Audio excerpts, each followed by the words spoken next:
Then I was a cashier at a restaurant.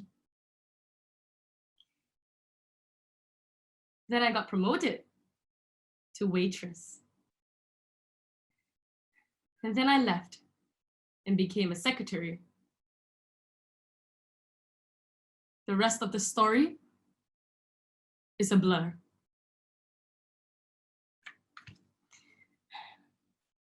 Until the point I became a travel agent. Because I loved to travel.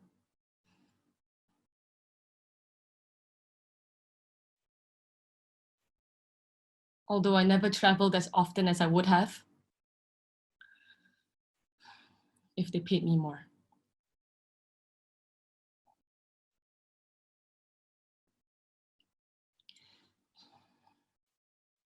But I'm digressing.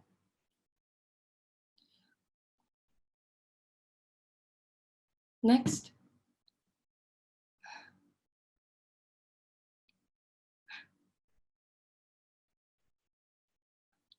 I met my husband.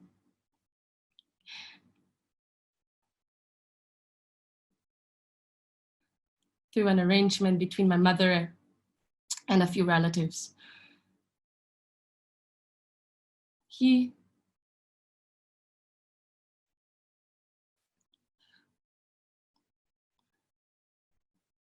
was fierce looking.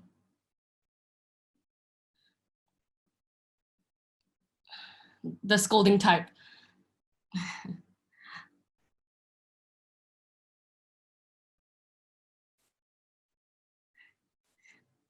I told myself that the scolding meant that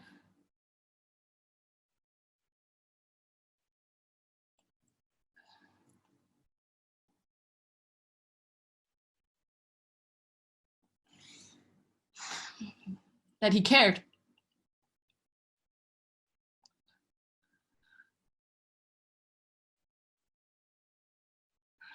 I believed this for a very long time.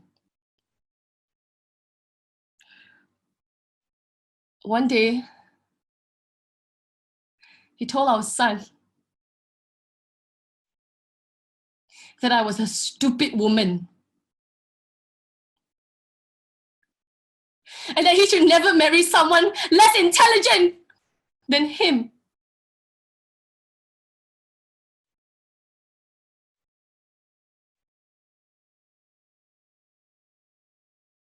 Maybe I am a stupid woman.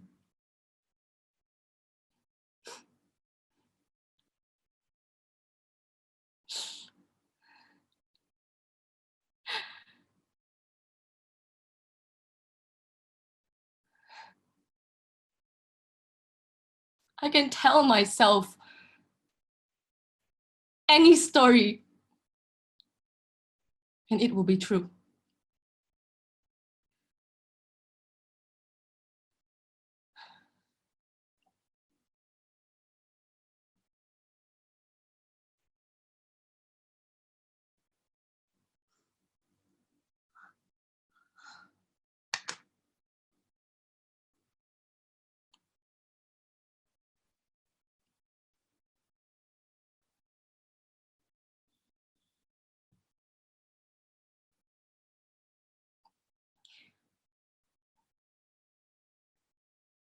Frog.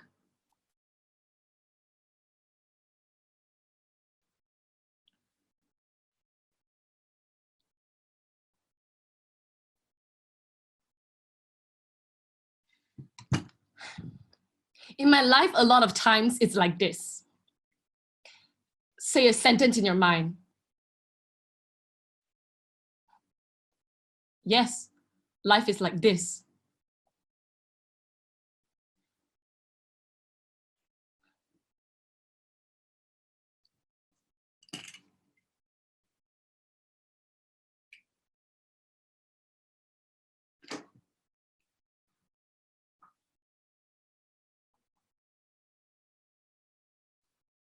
It's like going to my grandpa's grave.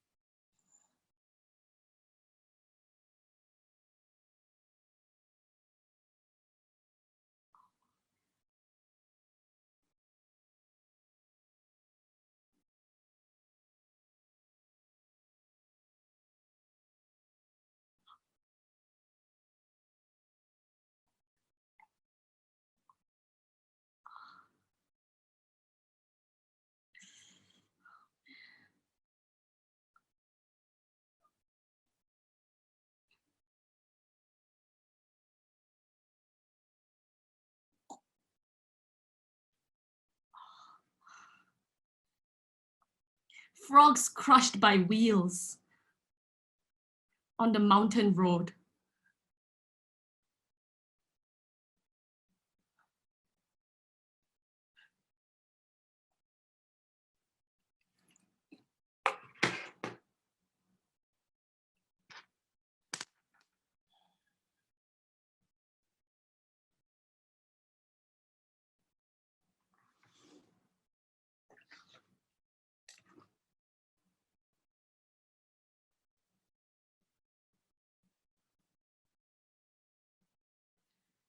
Untitled.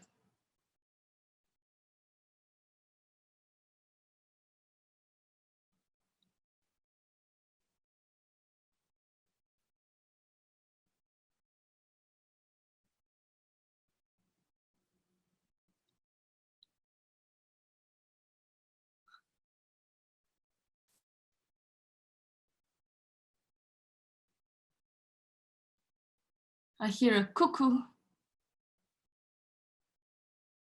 chanting by my window. A Chinese lament.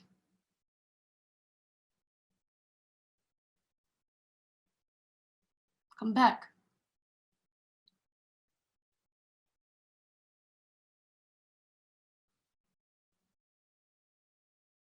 Wei jia. Its voice sounds dry. Numbly, I find my eyes moist and fold another paper crane. It'll never fly.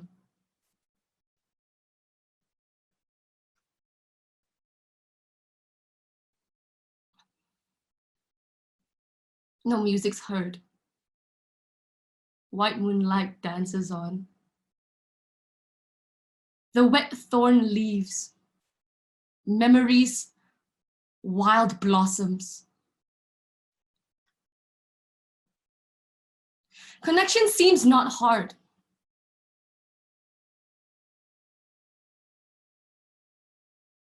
Their telephones work better, Rainy told me. One more time.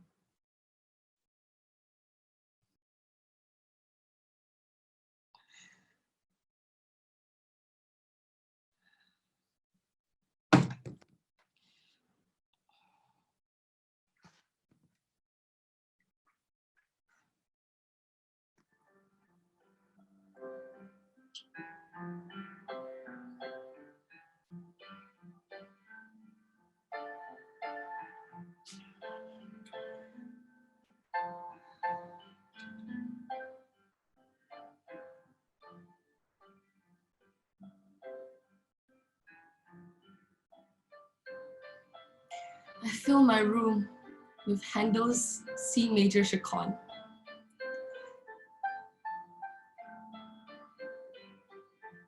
Our own version.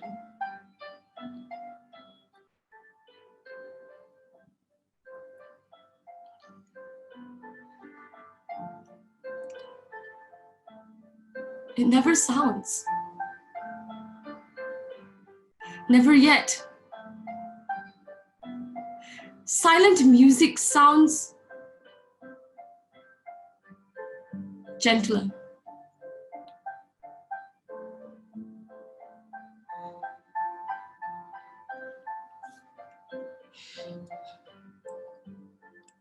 I start to know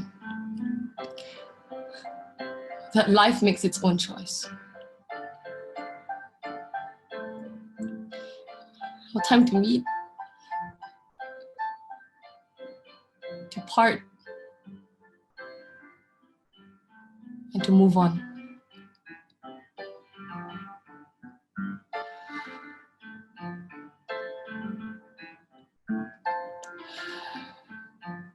Dark night sheds tears.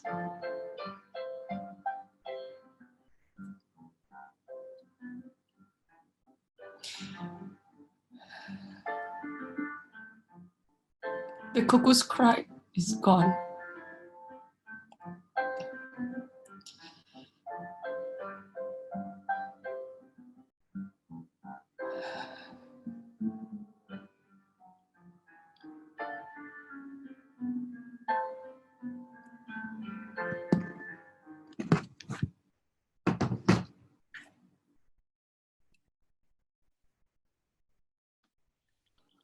Okay, Christine, thank you very much. Yeah, we're supposed to finish 3 pieces to have a discussion. I'm so sorry to cut in, but having gone through this process for the first time online, I think that you should just finish the other 2, then we go into the discussion.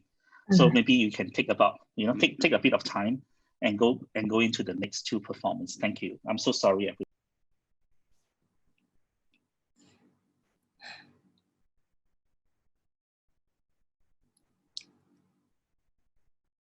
Go, child.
My 17th birthday.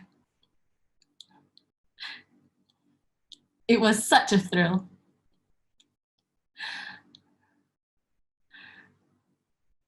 End of June, a garden scene with dallying lovers. There was my mother, Annette Van Dyck, taking a tiny rest.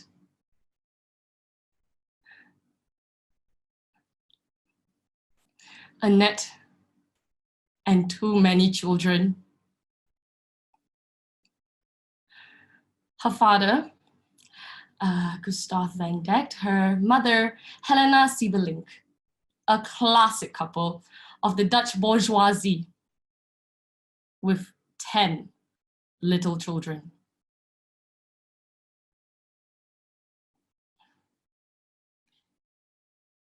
Gustav died in World War II, a doctor who had tuberculosis and could not get penicillin.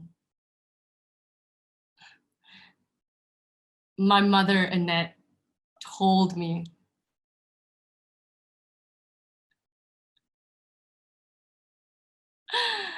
at least 1,000 times.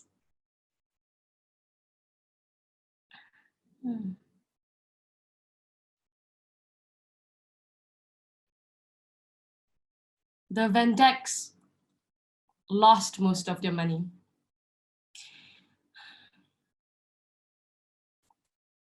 Helena suffered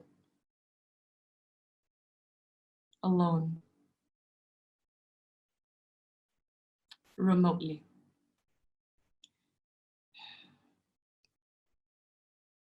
While Annette took care of the 9 other children, she herself bore 4 more.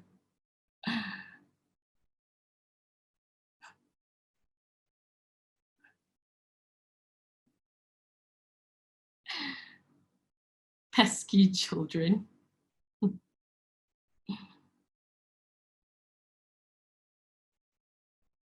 Fluttering away.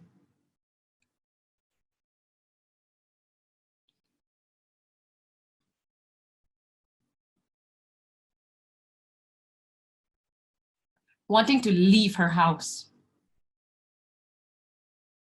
We left her house.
The country of my dead mother, where left and right, people are dying in hospitals, dropping like flies, dying in packs of 300 per night, announced nightly on TV. Children at home, locked down like prisoners.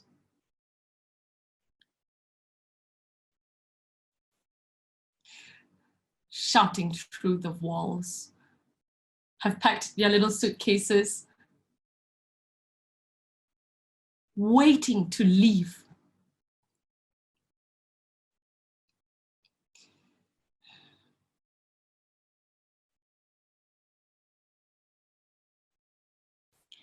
When released from this hell,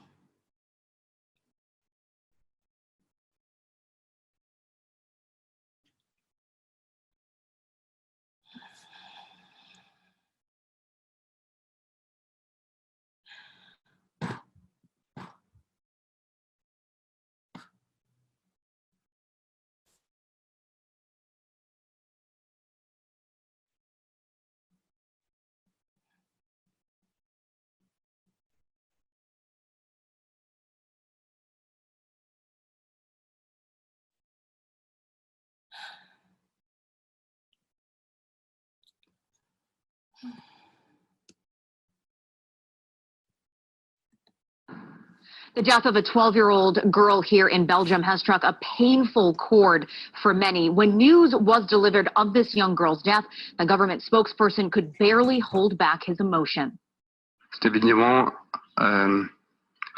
This is obviously an emotionally difficult time because it affects a child, and it also affects the medical and scientific community.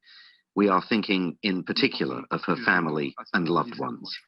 Dr. Emmanuel Andres said that this is a very rare event, that someone this young would die of this illness, and that everyone has been shaken by her death. Now, the girl's identity has been withheld, but doctors did say that she had tested positive for coronavirus and that after 3 days of having a fever, her health suddenly worsened. Doctors did not say, though, if she had any underlying health problems. She is now Europe's youngest coronavirus victim, but not the only child to have died. A 14-year-old Portuguese boy died over the weekend, and a 16-year-old in France named Julie passed late last week. A stark reminder that this disease is a threat to everyone, and young people are not immune. The news of this girl's death, though, comes as some hospitals here in Belgium reach their saturation points. The provinces of Brussels, Limburg, and I know in particular are experiencing very high rates of hospitalization. At Bergman Hospital here in Brussels, 21 of the 23 beds reserved for coronavirus patients are now occupied. There is hope, though, that Belgium, after 2 weeks of lockdown, is about to turn a corner, and the government is expecting the spread of the disease to reach its peak in the coming days. Tony Waterman, CGTN, Brussels.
Youth.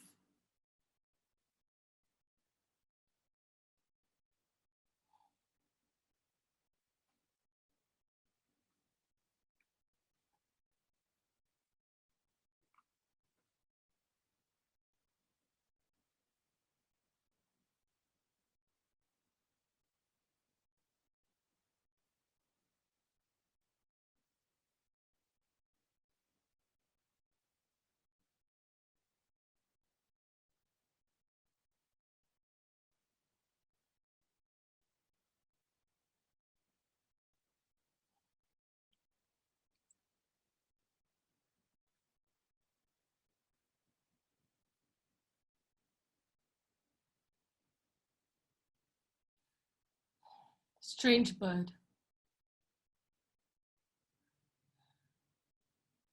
His song remains secret. He worked too hard to read books.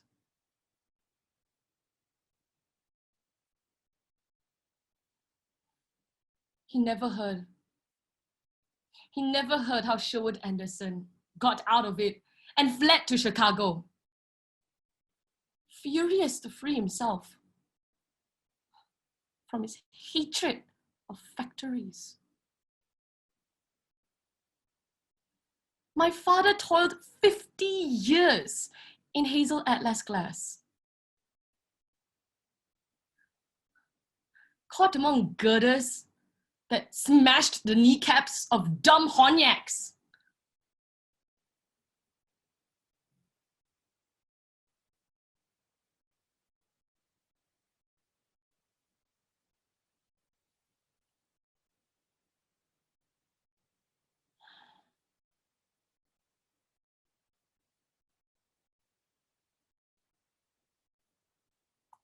he shuddered with hatred.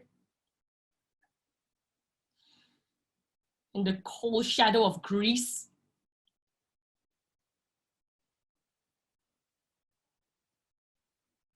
Maybe.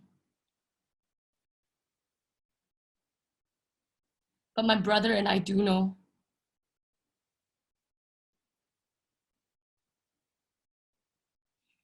He came home as quiet as the evening.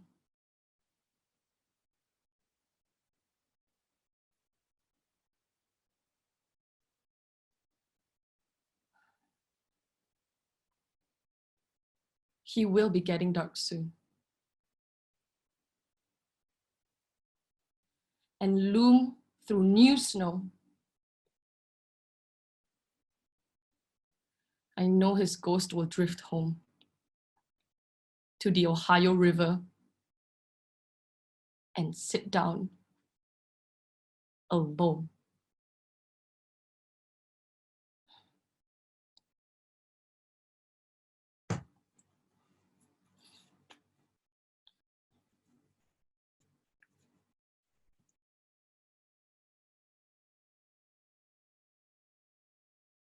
Whittling a root.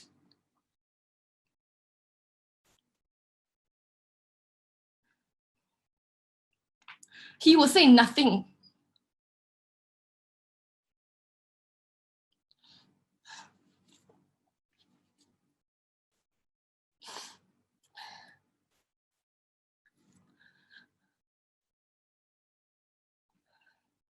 The waters flow past, older, younger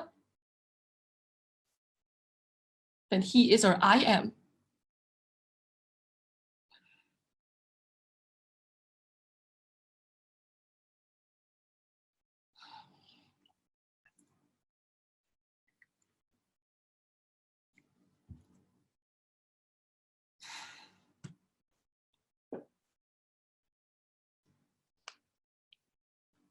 Thank you. Okay, all right. Thank you, Christine, for the performance. Yeah, maybe we should just give Christine a round of applause. I think it must be very difficult performing in front of the computer. Yeah, and probably you can't see everybody who's there. Yeah. Okay, the second part of this is a conversation. Yeah, I think we can have a chat, and then later we can open up for Q&A. But maybe Christine, just for a start, yeah, maybe we just quickly, credit the 5 poems that that was performed. So the first one was Mother Story by Cyril Wong. Yeah. The second one is Frog by Zhang Ke. Okay. A third one is Untitled by Chen Liang. And the fourth one is Gold Child by Katrine Jacobs. And the fifth one, the last one that you just performed, is called Youth by James Wright. Yeah. Okay, so we also thank the poets, especially those who submitted the poems for this event. Okay, so let's just very quickly have a quick have a discussion, maybe a general question. Yeah. This might require you to, could be a long answer from you, but a general question: how did you prepare for each of the pieces, yeah, that you perform? I mean, each of the 5 pieces. I mean, what went through your mind? What were the things that you think about? Yeah. Yeah. Oh my goodness. For the first one, sorry, the first one is Mother's Story. So the Mother's Story it represents a very typical Asian mother. It represents how, like, as you go through life, like, yeah, you have dreams, but then sometimes you may not be able to fulfill them, and then life moves on. And the lady I imagined was like in her 50s. So she's already been through life, and it's just, and towards the end, like, no matter situation after situation over her life, yet she still could or could not achieve those dreams. You know, it's just this typical cycle of like this very typical Asian lifestyle, you know, where you don't really care that much of yourself, and as a mom you take care of everyone else and maybe not take care of your own dreams, you know. So it's also, it represents some delusion of the mother as well. Definitely. Yeah, I mean, especially the lines, you know, the last line, you know, I can tell myself any story and it will be true. Yeah, I think it truly brings across this feeling. And how about the second piece? Frog, a very, very short piece actually, you know. Very short piece, but I personally resonated with this piece a lot, because Frog, this piece was, I imagined it to be a teenager that is talking. So as a teenager, you haven't really seen much of life, but yet you think that you have, you know, you think that you've seen it all, but actually you haven't. And with that, this mindset that of that particular teenager that I was playing was just saying how, like, that's it, you know, life is like that. And with the wisdom that teenager had, saying that life is repetitive and like, what's the point, you know? Yeah. And how about the frog part? I mean, how do you imagine the frog part? So like, I guess the frog part showed even more that, like, symbolically, that like life is like this, you know, that it was kind of a realization, like once of what the movement I was doing was that the wheels were crushing every frog, and the more the wheels crushed the frog, the more like, oh no, like this is life, you know. Because I'm sure that, like, the teenager visits the grandpa's grave maybe yearly, you know, and has this like realization like once a year, you know, that life is like this, like frogs being crushed, you know. Okay. And how about the third piece, you know, Untitled? Yeah. Oh my goodness, Untitled. Okay. Wow, this piece was really about missing, you know, about missing someone. And I just, yeah, and like you are alone, and even though you're missing the person, and even though you're doing this or doing that or not, or whatever it is, like, it doesn't change anything, because nothing can happen. You're not with them, he, her anymore. You're really just missing. Yeah. Okay. Go Child. I mean, Go Child, you know, seemingly is the longest. You have these videos and pictures and videos. So can you explain a little bit how you did this piece? Yeah. And I see Katrine Jacobs, you know, in the background. Yeah. Yes, hi. Thank you so much. Thank you so much for this piece. Yeah. So from what I imagined, the author was born in like the 60s. So the author is like around like middle 50 right now, like 50 something years old. And so I started off the piece with showing about the flu, you know, the influenza, because when I read the poem, I guess a 17th birthday, like similarly around that time, like the influenza thing was happening. And then towards the end of the piece, I tied it with the current COVID-19, because I thought it was a good contrast to the timeline, you know, where similar. So you started talking about the European influenza season in 1981, 1982. So you imagine at the time, the author will be about 17 years old during her birthday. Correct. Yeah. And that now that she came back to her 50s, you know, when I represented with the other 5 candles in total, yeah, like I guess from the last stanza, it really resonated with what's actually happening right now, you know, where people are locked in, children, and I guess from the way I interpreted it, the author felt resonated, you know, with how she was when she was 17 and now that she's 50 plus. Yeah, okay.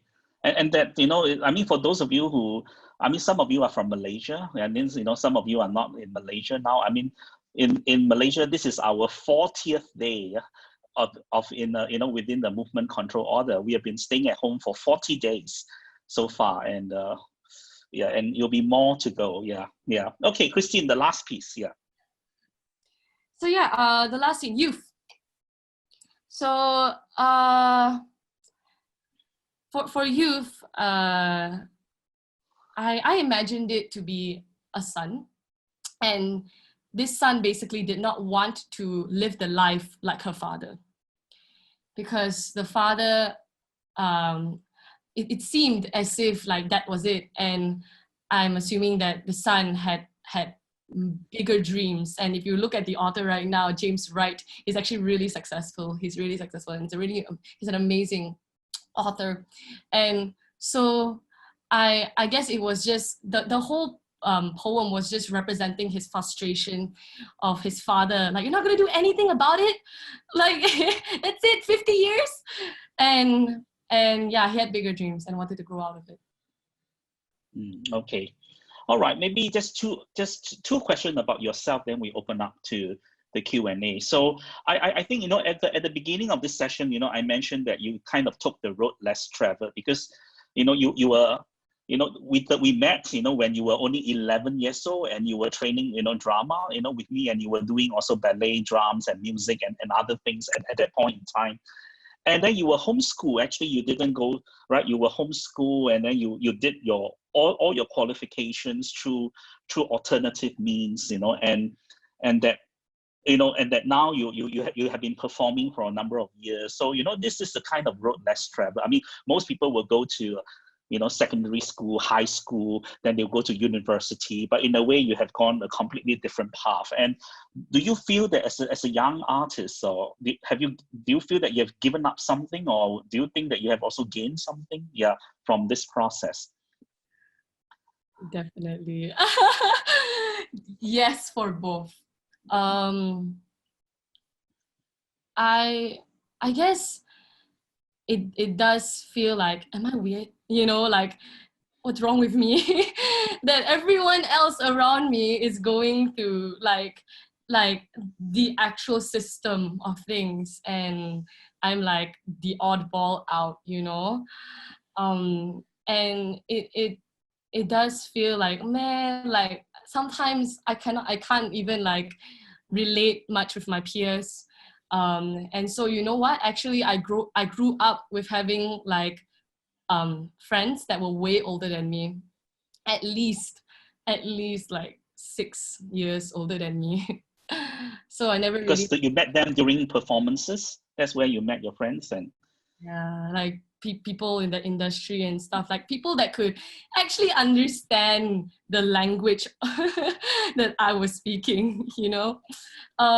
So the pros of and the things that I've gained is, I guess, that, you know, that I managed to be more exposed to this entertainment industry, like as like younger, and I got to see it, you know, and I'm really, really grateful. I'm actually really, really grateful, and thank you, Benny. yeah, and you know, since you used the term entertainment industry, I just want you perhaps to share with the audience, because a lot of them are not in Malaysia. So, you know, why do you choose the term entertainment industry? I mean, why don't you say, you know, just say the Malaysia, you know, performing arts scene, you know, why did you say the entertainment industry per se? Yeah. In Malaysia, yeah, because you know, actually the Malaysian art scene is still fairly young, you know. It's still obviously not as developed as Broadway and things like that, right? It's still fairly young, and it's still, and it's really unfortunate that that we may not have as much resources compared to other countries that are way more developed in this entertainment arts, in maybe terms of like government funding and things like that. Like the arts here really is not really that much funded. There are not really that many really successful production companies. If not, there are just very, very little, like really, really small companies here and there. And we're just trying to make things work, you know? And I think that's one of the most beautiful things of the Malaysian art scene, like, to be very honest, like, because people here are really passion driven. We don't have the resources and we aren't as privileged to have that, but yet we try our best to make it work, you know, with the low budget that we have. Sometimes we cough things out from our own personal bank accounts because we are so in love with the craft that we just want to make it work, you know? Yeah. And maybe the last question, yeah? So as a very young person, you're only 20 years old this year. So, you know, moving forward, you know, what are some of your dreams and aspirations? Yeah. Oh, I want to star in a Netflix series, like, you know, that's the goal. To be in Netflix. Yeah, I think because like one of the major pros of, I guess, starting young is that I have more time to try new things before I fully plunge myself into that thing completely, you know? I think being young has an advantage, you know? I'm really, really grateful for it. And yeah, I think right now I'm just trying more and more different things. I'm exploring and being that curious 20-year-old I can be. Yeah. Well, despite being 20, as I mentioned, you know, you are back to some sort of a former, you know, education this year. Hopefully that you will be, you know, taking up a master's program, yeah. And I wish you success, yeah, in all that. And you know, at 20, taking a master's is quite unbelievable, yeah, but it's possible. Okay, any questions from the audience? Yeah. Oh. You can actually. Yes, you can raise your hands and, you know, Chen Liang, you have got a question. Do you want to unmute yourself and ask the question? Hello. Or maybe. Can you hear me? Hi, yes. And hi. Hello, I love your performance, and I'm actually the poet for the third poem, Untitled, and I have to say I really love your performance. That was great. I love the passion and the energy that you put in the poem. And I have to say that I really tear up when I actually heard you play the Handel C major chaconne. That was like unbelievable, so great. And it was really wonderful. And I love what you said about the poem. Yeah, you're right. It's about like missing and trying to do a lot of things. And I love that at the beginning, like I really felt the passion and the drive in your reading. And then in the end, it kind of went to like a kind of sad mood. And I love the energy and dynamic there.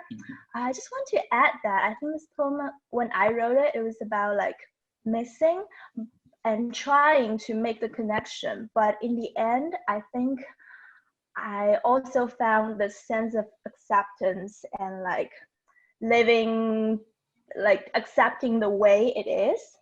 And of course, yes, missing, but also accepting. Yeah, I just want to add that. But I love your performance. That was wonderful. Thank you so much. Wonderful, great, thank you. Okay, thank you. Yeah, Katrine, you want to unmute yourself and say something? Yeah.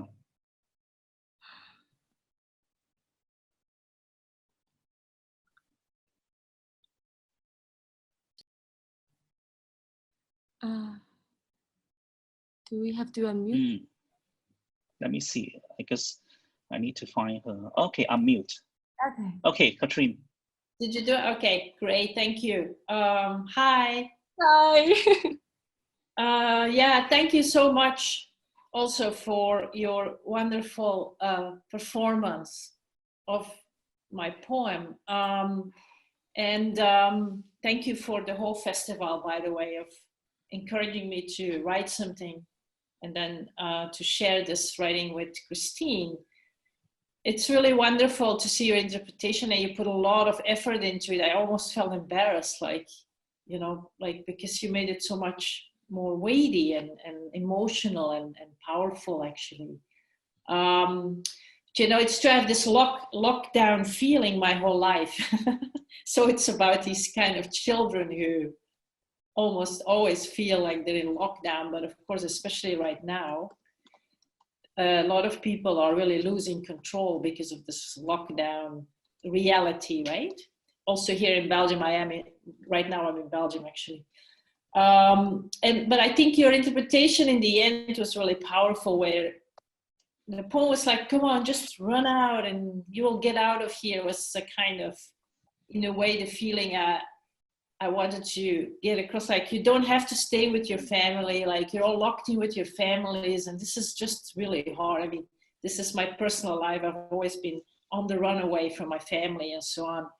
But then you interpreted also as death. This is what I was trying to say. Like, this escape is also like, you know, sometimes you die, actually. It's very sad, but you did put that footage on of the fact that very young children are dying. And it's very, very, very scary, you know. So the desire to escape is also very relative, if you know what I mean, right now. Yeah. People just are actually want to just be at home with their family because it's safe, you know. So this is the duplicity of this, I think, of loving family and hating it and wanting to leave, but really also just wanting to be at home with your family. Yeah. Thanks, Christine. Oh, thank you.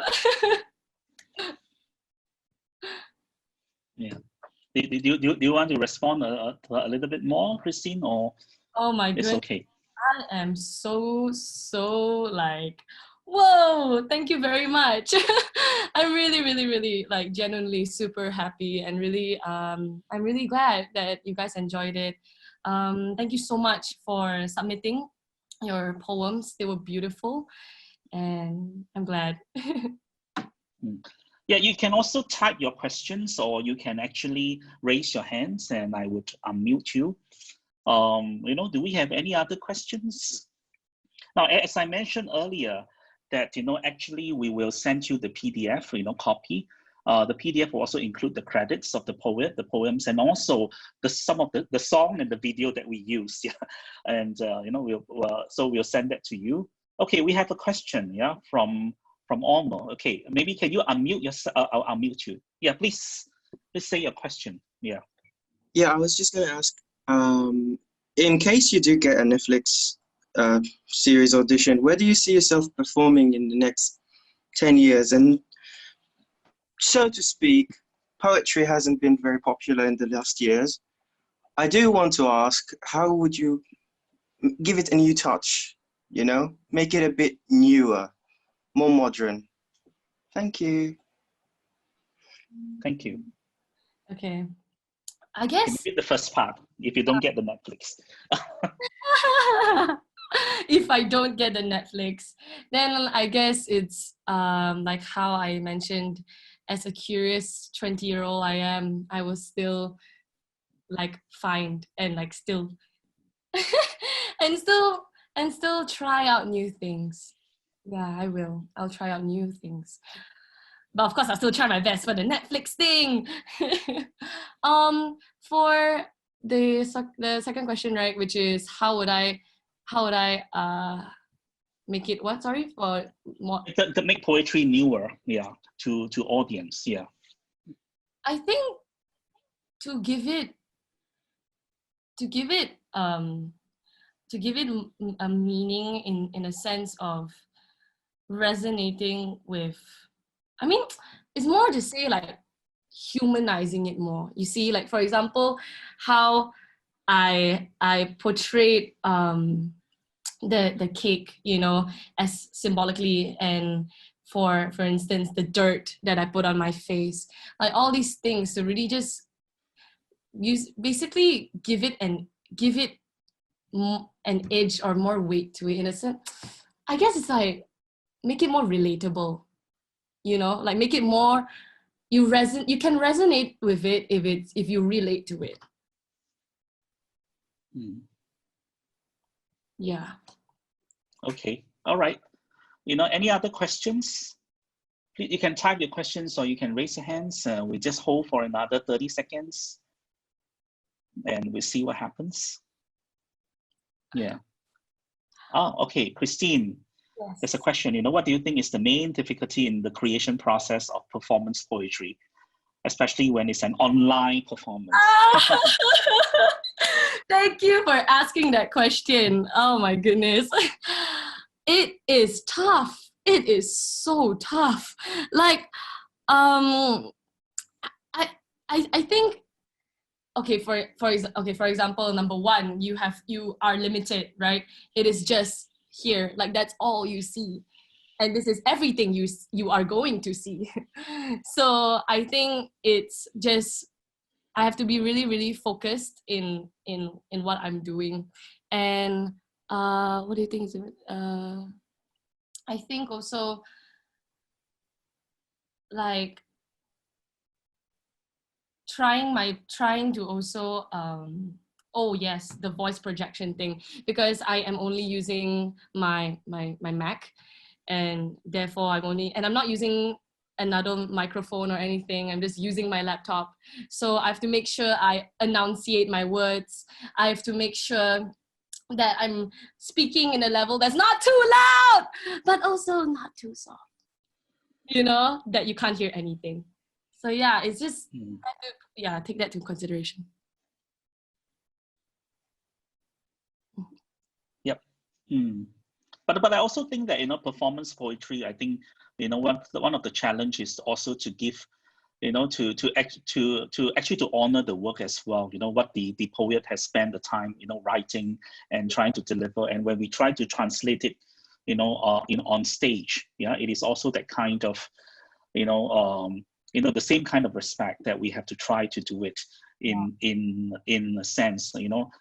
In fact, you know, Christine performed Deaf Mother when she was 13, yeah.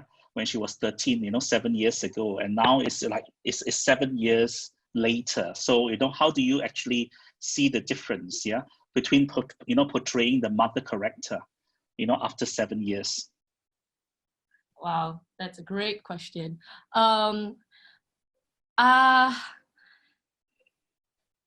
For starters, when I was 13, I was a kid. And I wasn't even... You're still a kid. I am still a kid. But I was a young... Please, sorry. Yeah. And I wasn't even like in my mid-teenager, my teenager years, you know. I was just getting into my teens as a 13-year-old. So I think that was a big challenge back then, because I have to play this woman which is like how many decades older than me, right? However, right now as a 20-year-old plus, I mean, of course, like I've like rehearsed this piece like off and on sometimes because it's a beautiful piece, but right now I think it's a bit easier because it's true that as you grow up, you see more of life. And yeah, and also observing. I think one great thing is that observing people is really the key, you know, observing how people are when observing my own mom, you know, over the years, seeing the way she does things, you know, and yeah. Okay, that's a Chinese, you know, question. Okay. I will interpret it for you because Christine does not read Chinese. And so can you introduce performance poetry? I mean, can you introduce it a little bit more? Yeah. And how, you know, how is it being presented in different places? I think I could help you with the second question, but maybe the first part of the question, you know, can you introduce, you know, performance poetry a little bit more? Yeah. Oh, I see. Okay. Like what is performance poetry? Mm-hmm. Performance poetry is basically transforming a poem, a reading, and like transforming it on stage, basically. I mean, this is the online stage we have right now, but if not, it would be on a physical stage, you know. And yeah, it's basically breathing life, more life into it. Not to say like poems don't have life, obviously it does, but in a sense of with my tone and with my eye contact, and just basically like enhancing what is already beautiful. I think for the second part, I think in different places it's done in different ways. There are actually poetry slam sessions that the poets go up on stage and they perform this very ad hoc. I told you earlier, it could be done in bars, in pubs. Yeah, of course it could be done in performance spaces as well. But there are also attempts to actually make to combine poems and to put different poems into a singular play. And I think this is something that I've done before, a number of times in the early 2000s, when I actually, I will read a book of poetry and I will actually make it into a whole play. I mean, a full length, performance, and using all the different poems from a singular author and combining it into a script, per se. So there are different ways in doing it. It's not so much about, there are also very traditional way of looking when we say, poetry, especially in the Chinese, if we use the Chinese term, 诗歌朗诵, yeah, sometimes it sounds like it's very proper, in front of the mind, and then, but it's not really about that. It could also be, it could be very ad hoc. It could be very, it can be very emotive. It can be very, just also in a very relaxing kind of environment. Of course, on the other hand, we can also make it into a very a very pure theatrical piece with lights, with props, with set. Yeah. Okay, and Katrine has a comment. I think Christine worked well with silent. That worked well on Zoom. Okay, that's a question. Yeah. Maybe we take this as the last question. Yeah. Faced with a heavy impact of the working and social environment, young people are now facing tremendous pressure and challenges. Young people's adulting, the process of adulting is getting earlier and earlier, and it's often only a passive choice. How do you think young people can do to avoid depression caused by stress? Wow, it's quite a heavy question. Wow. Wow. Okay. Yeah, thanks, Selena. Thanks, Selena, for the question. Thank you so much.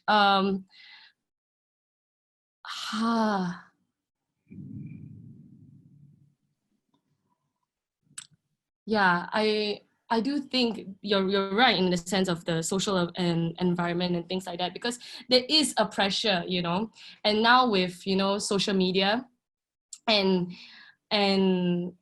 as a young person, scrolling and then seeing how like, oh my goodness, like this person looks so successful, that person looks so successful, and you kind of compare your self-worth with theirs and say like, what am I doing with my life, And I mean, I'm speaking from a person that is young, and for me personally, like I could understand that like, that it's really demeaning because you compare yourself, and just because you're young, and therefore you try your best, but then the thing is, because of the lack of opportunity, because maybe you're young and you haven't met as many people, like if you're not in the industry or whatever, right? Then you get disappointed. And then that's how you can get really sad, and because your expectations that you've put on yourself, they weren't met. And yeah, and that's why you can be really, really down about that. How do you think young people can avoid? Oh, sorry, you were saying, Benny? No, please, if you have something else, please continue. Yeah. How do you think young people can do to avoid depression caused by stress? I think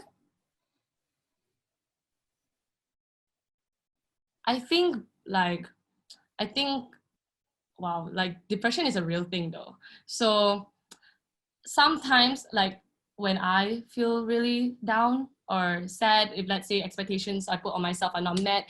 If, let's say, I failed an audition and it sucks and stuff, like, I don't know, since young, for me personally, I'm speaking for myself, I've always had this inner drive in myself that even if this fails one time, I'm going to do it again, you know, like, I'm going to try and try and try and try and try and try and try again until I finally get it. You know, I think since young, for me personally, I've always had just this willpower to just choose that I am going to do it, you know, and but I can't speak for everyone. It's just myself. Yeah.